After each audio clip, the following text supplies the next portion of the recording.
These are the shores of the Isle of Wight. Located just 4 miles off the southern coast of England, the island has been a popular holiday destination for hundreds of years, but through the past 20 years, that popularity has been declining, which could lead to more young people leaving the island, businesses failing, and schools closing if they can't get the numbers.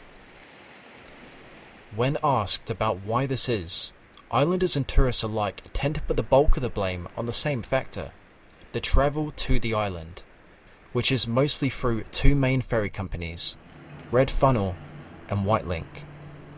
In this documentary, we will be going through how the ferries affect people and businesses, how islanders are rising up against the ferry companies, and what can be done to get the island back to where it should be. Because as it stands, people are up in arms about the fact that the Solent has become one of the most expensive ferry crossings in the world.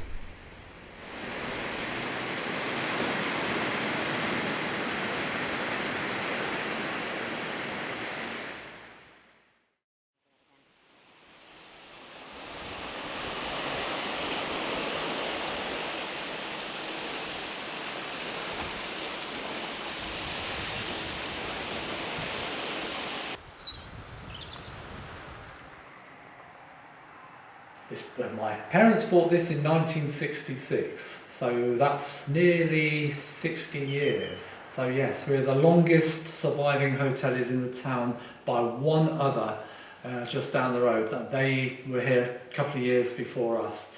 So yeah, probably on the island actually. A lot of the old families have gone now, so yeah, we're still here, still going. My parents, they wanted to retire, so we thought we'd take the business on. You want those ferries to be full of people. You don't want to run at a loss, absolutely. But they know what their baseline for a profit is and how much per car will do to make a profit.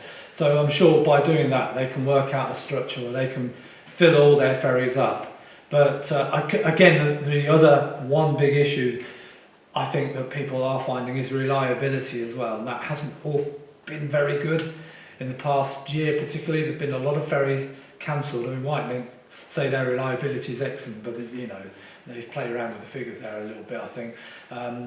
But I've had instances where people's ferries have been delayed 6 hours, and that's not good enough. Whether they're coming here or going home, you wouldn't want to be on a flight that's 6 hours late, would you? And it's certainly the same thing. And so they need to get their act together and get their maintenance programs up together a little bit better and make sure the ferries run. Up until COVID, we used to be open almost all the year round. Well, that kind of killed it really. And then with the energy crises, well, the price of electric really has put a stop to the winter trade. So we've become more seasonal again, where we are opening a little earlier this year, but it's almost gone back to how it used to be. You know, open at Easter and close the end of October. Tourism often takes the back seat in the ferry arguments because island residents think of themselves as individual, and of course they should. It affects residents first and foremost as individuals because of the cost of getting off the island.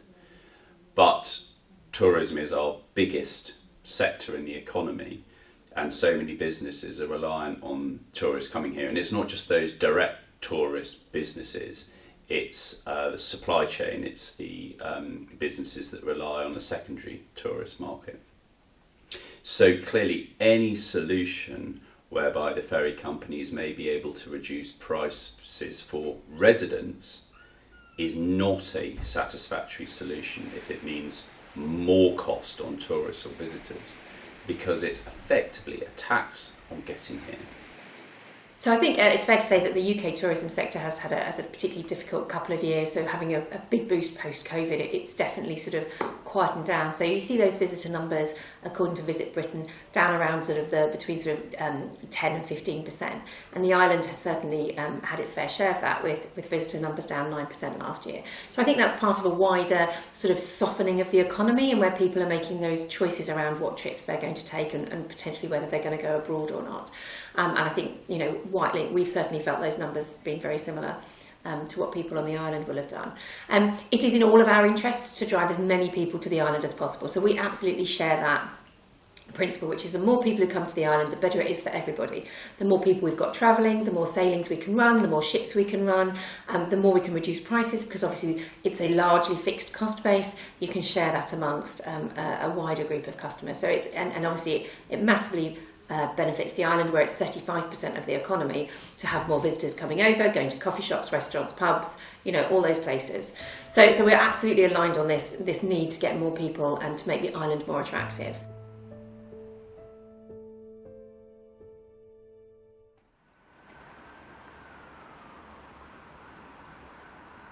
I was performing at the Anchor in Cowes, and I performed there quite regularly. And it was Christmas, it was the 4th of December, and I was in the middle of singing It's the Most Wonderful Time of the Year, and just before I reached the end of the song, I felt myself feeling quite dizzy, and I just thought I was going to faint, and I felt quite unsteady, and I went to call Stuart over to sort of come up and take over from me, and as I went to get the words out, they started to slur. I felt really sort of like I couldn't get them out properly, and my mum came rushing over and sort of held on to me, and my legs just went from underneath me, and I just thought I was going to faint. I just thought I was fainting, and then I felt severely sick and subsequently threw up, and then I sort of kept going in and out of what felt like consciousness, but I could hear what was happening around me. And then I heard the barman or the manager that was there at the time shout, her arms just dropped. Do you want me to call an ambulance? That was kind of as much as I remember. Charlene was quickly driven to the island's hospital, St Mary's. They came back to us and said, look, she's had a brain hemorrhage, which has caused a stroke. Southampton has a department that deals specifically with brain injuries, so we need to get her over there as quickly as we can. Whilst we can deal with it here, that's the best place for her to be, because it's possible that she might die, and if she doesn't die, she's quite likely to be seriously disabled. So you just kind of assume that they're going to get there quickly. We missed the window for the midnight ferry, and so then they said, look, what we're going to do is we're going to get the air ambulance to take her over. Probably around about 12:30 they were like, the conditions are too bad at the minute, so what we're going to do is we're going to call the Coast Guard. It got to about 2 o'clock, we're still waiting, and they say, no, even for us the conditions are too bad. So we're going to reassess conditions at 4 o'clock. Not wanting to be let down by the Coast Guard again, they decided it was best to put Charlene on the next boat in a couple hours' time. Though due to a red funnel restrictive crossing, which is when the boat transports cargo like gasoline tankers, there was no boat to Southampton anytime soon. So she was put on a boat to Portsmouth, and then driven to Southampton from there. This meant it had taken 5 hours for her to get the treatment that she needed. Stuart faced many delays trying to get to Southampton himself, and didn't make it to the hospital until after 8 AM. At that point, he hadn't heard about or seen Charlene in 4 hours. If cross-Solent transport wasn't an issue, I don't think we would have the story that you've said about somebody waiting 4 hours for ferry, which is unacceptable. Now, what do? So more reliable, more frequent crossings. We have started talks with the ferry companies about how we can make sure that the hospital and patients have better access, but it's the emergency transfer that's the problem, because the helicopter isn't always available because it has a weather minima that it can't fly in. But also I'm talking to St Mary's Ambulance Service about them finding their own way of crossing the Solent. So whilst it would be easy in this instance to lay it all at the door of the ferries, this is one area actually which there will be bits the ferries can do a lot better, but in terms of the medical emergency stuff, it's not entirely their responsibility. So it's really awful to hear about people on the island having those difficult circumstances. Obviously the decision around what NHS services are provided on the island is not a decision for Whitelink, that's obviously a central government decision, and I recognise that a lot of residents on the island are having to make extra journeys in order to accommodate the medical needs and the things they need to do to come across to the mainland. So no, I know that's super difficult, and I presume that's something the NHS, the council and everyone are working towards making better. And what we do is we do offer heavily discounted, so 50% off fares for anyone who's attending an NHS appointment, with an absolute cap for car ferries of £35. So we're making sure that it is affordable for anybody who needs to travel across to the mainland. In terms of the frequency of sailing, we run sailings 24/7 on our Portsmouth route. So there are sailings running all of the times. They run more or less every hour. There's a couple of gaps overnight where there aren't as many people travelling, but we do run those regular services, and we will always prioritise ambulances, especially those on those blue light runs. So we do everything we can to support islanders who might have one of those emergencies. Thankfully, it worked out quite well, really, considering the prognosis. But a flip of a coin, it could have gone the other way, and we could have lost Charlene, and that could have been down literally just because there was no ferry service or no emergency service in place for this sort of situation.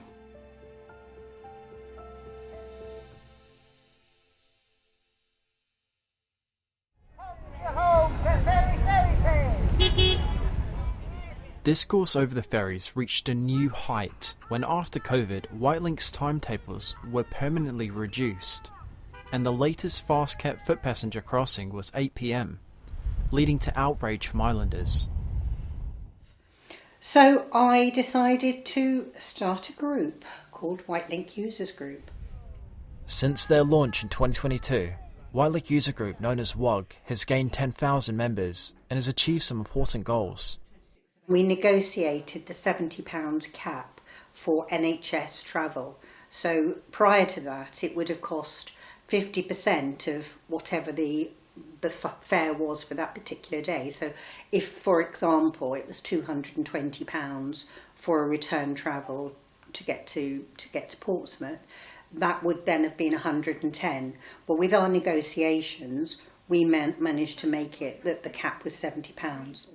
We also had another win, which was the whole point of the protest in the first place, and the reason that I wrote to them in the first place was, they finished at 8. Well, after our interventions, they now finish at 11:15, which isn't sufficient, but it's a lot better. One way WUG gained support is through their rallies, and the most recent one might have been the most important yet. We have a band of pirates who will be descending on a venue in Cowes, because the Maritime Minister, the MPs, the Leader of the Council will be coming. And we want to show people that, we ain't going anywhere, and we will just get louder and louder. We're not the pirates, the ferry companies are the pirates. We've had enough. We want the government to step in and regulate our ferries. We want a definite answer from the Minister today. Regulate our ferries. Ferries are robbing the island. The Maritime Minister almost got away, but Bronwyn caught him. I took my best running shoes and ran down the road after him, and I managed to talk to him for a good 5 minutes, and he understands our plight. So I think WUG have been very good at continuing to raise the profile of ferry concerns, both generally but also with detail. So they've produced some reports which have got really useful detail, and they're also very good at sort of airing issues almost in real time as they arise, anecdotal evidence of problems, ferry cancellations, etc. So no, I think they've done a very good thing in the time they've been working on the project.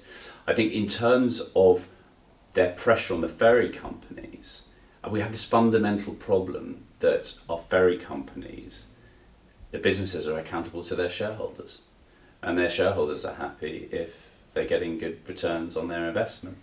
So WUG or me or Richard Quigley or anyone else can put as much pressure as we like, but there is no incentive or requirement for the ferry companies to do something that doesn't ultimately deliver for their shareholders who are investors.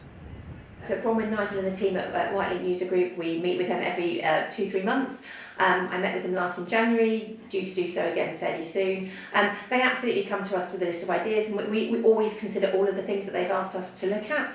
And some of them we're able to deliver on, some of them are a bit more challenging. I don't know what's coming up next, that'll be the next conversation I have with them. But at the moment, almost everything that they've asked us to look into, we've absolutely done that. Some of it's about promoting tickets we have that they didn't know existed anymore, so our afternoon flyer ticket.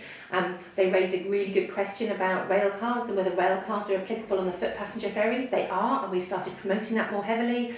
So they're great at pointing out opportunities where we can actually elevate or promote more some of the existing discounts and offers that we already do. And hopefully, it's testament to the fact that we're talking, we're listening, we're trying to find solutions to those things. And as the team themselves say, actually the services are really good, they really like the people, it runs really reliably. So we're hoping that we're working really closely with them and we can carry on doing that. Put forward to ferry operators that we understand that they need to make a reasonable level of money to obtain the service, but sometimes it does feel that we're monopolising on situations. One of the most important decisions residents can make is who they choose to elect as their MPs or councillors. But these elected officials have a massive job on their hands, with data continuing to show age demographics rising higher and higher. As of 2021, the island's largest age bracket is 70 to 74. The knock-on effect of this is massive. With no one to take the jobs, then the businesses that provide the jobs disappear. Big project for my office is for us to start rebalancing the demographics, encourage people to come and study here, but also encourage people to take some very well-paid jobs on the island. But averagely our incomes are about £6,000 a year less than the mainland. Now, if we can get more well-paid long-term jobs and get average earnings up, ferry travel starts to feel a bit cheaper. Now, I'm not making excuses for the ferry companies, I wouldn't do, but we're being penalised for being an island with a lower average wage, but very expensive cost to get on and off. So that's a big piece of work we've got to do. After their election last July, both MPs have made serious efforts to let the Cabinet know the severity of the problem. My constituents on the Isle of Wight are entirely reliant on foreign-owned, debt-laden, unregulated ferry companies for essential travel. And will the government intervene in order to protect passengers from excessive ferry prices and bad services? I thank him for raising this, and he's right. The ferry services for his constituents have simply not been good enough. And I know that both he and my honourable friend, the member for the Isle of Wight West, share a commitment to ensuring their constituents receive a better service. I think the only whole-scale change that we need will be delivered through government intervention. The Isle of Wight Council is too small and doesn't have the budget to be able to, for example, subsidise ferry tickets, which leads back to the government being the only route to delivering decent, proper, substantial change. So it's up to Richard and I, and indeed the whole island community, to make that argument. Where I think there's an opportunity is the current government are nationalising the railways, the first time in basically reversing a 40-year consensus, and they are also introducing law to give local control over buses. In that context, it seems obvious to me that they can intervene on the ferries and should intervene on the ferries. That doesn't have to mean nationalisation, but it's got to mean something. Because otherwise we'll be in a situation where government run the trains, they subsidise buses through the £2, soon to be £3 bus cap, fare cap. The Scottish government subsidise all the Scottish islands, which are most of the islands in the UK. And the Isle of Wight remain the only community in the whole of the UK where the unregulated private sector provides essential transport. And I don't think that's tenable. I don't think that stacks up on anyone's logic. Since I talked with Joe, the government have ruled out nationalising the ferries.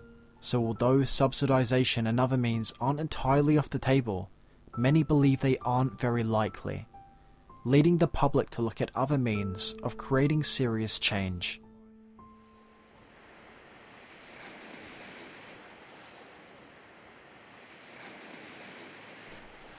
One of the most divisive and drastic means of solving the Solent would be the idea of a fixed link, which would likely be a tunnel permanently connecting the island to the mainland.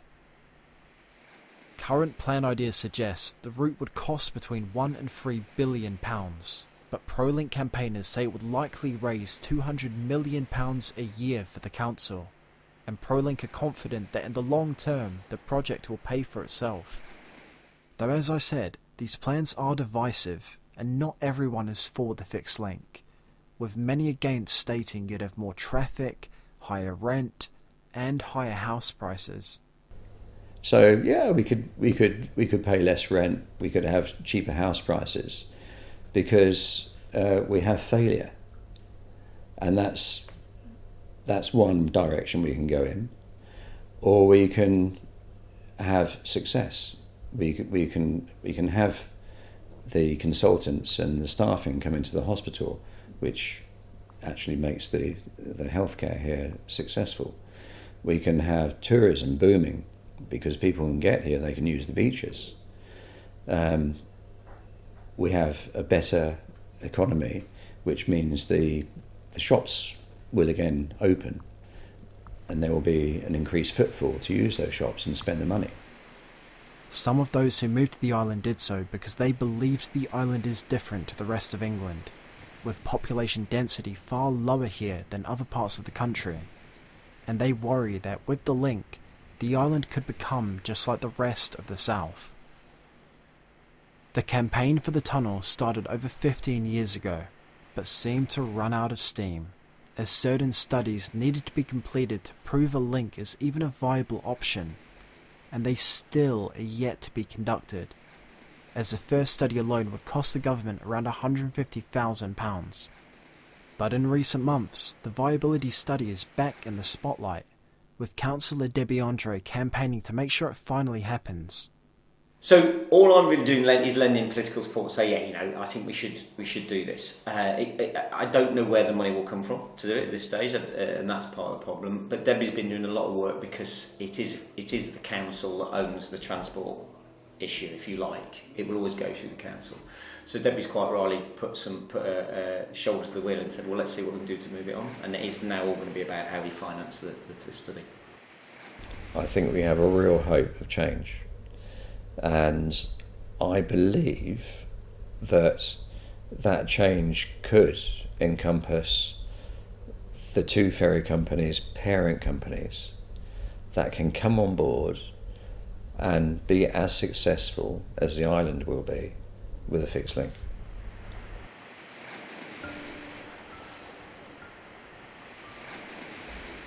There may be light at the end of the tunnel, but for now, the ferries aren't just important, they are the lifeline.